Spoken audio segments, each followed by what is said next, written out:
ఇగోండి కొరమైన చేపలు అయితే ఇలాగ శుభ్రం చేసేసాను. శుభ్రం తోమేసి చిన్న చిన్న ముక్కల కింద కోసాను. కొన్ని అయితే మాత్రం ఎప్పుడు తీసాను, కానీ మాత్రం పులుసు పెడతానండి. స్టవ్ వెలిగించుకొని వండేసి కూర అండి ఇది. స్టవ్ వెలిగించుకొని బండి పెట్టుకుని వేడెక్కినాక కొంచెం చేపల పులుసు కదండి, కొద్దిగా ఆయిల్ ఎక్కువ ఎక్కుతుందిలేండి. ఒక 2 గరిటెల వరకు వేసాను. అలాగే సన్నగా తరిగిన ఉల్లిపాయలు, 1 కప్పు వరకు ఉల్లిపాయలు వేస్తున్నానండి సన్నగా తరిగినవి. అలాగే ఒక 3 పచ్చిమిర్చి, ఓకేనా, ఈ 3నండి. ఆయిల్ అలాగే 3 పచ్చిమిర్చి చేరుకుని, అలాగే 1 కప్పు ఉల్లిపాయలు సన్నగా తరుక్కోవాలండి. ఇవి సన్నగా తరుక్కున్న ఉల్లిపాయలు వేసుకుని కొంచెం కళ్ళుప్పు, కొంచెం కాదండి కూరకు సరిపడా వేస్తున్నాం కళ్ళుప్పు. ఇంట్లోనే కూరకు సరిపడా కళ్ళుప్పు, రాళ్ళుప్పు అలాగే వేసుకొని ఇలాగా కొరమేం చేపండి ఇది.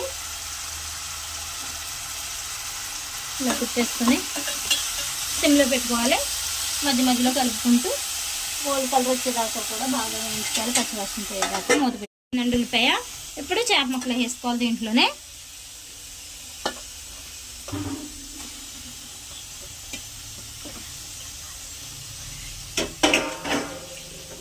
అలాగే పసుపు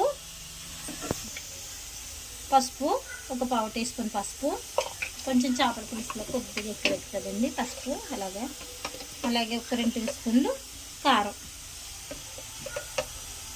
కారానికి సరిపడా. నేనైతే 2 టీ స్పూన్లు వేసాను చేపల పులుసు. అలాగే దీంట్లో కూడా మసాలా వేసేస్తాను ఇప్పుడే.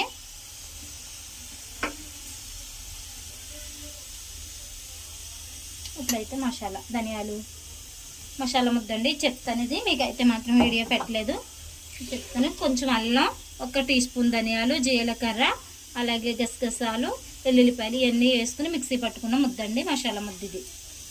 ఓకేనా, ఇవన్నీ కలిసేలాగా కలుపుకొని ఒక 2 నిమిషాలు మాత్రం సిమ్లో పెట్టుకోవాలి. మూత పెట్టేసుకోవడమే, సిమ్లో పెట్టుకోవాలి. బాగా కలుపుకొని సిమ్లో పెట్టేసుకోవడమే. 1 అర గ్లాసు నీళ్ళు వేసుకోవాలండి, సరిపోతాయి అవి అయితేనే. ఇప్పుడు మళ్ళీ కలపకుండా గుడ్డ పెట్టి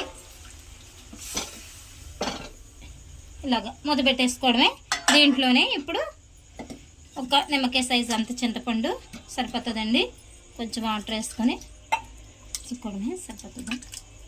పులుపు తీసుకోవాలి. ఇది ఉడికిపోయిందండి. ఇలా ఉడికిన తర్వాత ఇప్పుడు పులుపు వేసుకోవాలి దీంట్లోనే. సరిపోతుంది అలాగా. ఇలా పులుపు తీసి పెట్టుకున్నది మేము ఇలాగే వేసుకుంటామండి.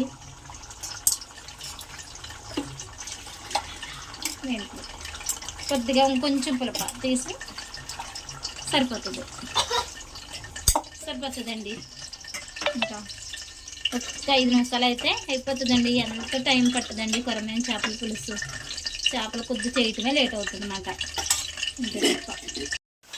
అంతేనండి, రెడీ అయిపోయింది చేపల పులుసు, కొరమైన చేపల పులుసు. కాలువ చేపలు అండి ఇవి, మట్టకరసలు అంటామండి మేము తిని.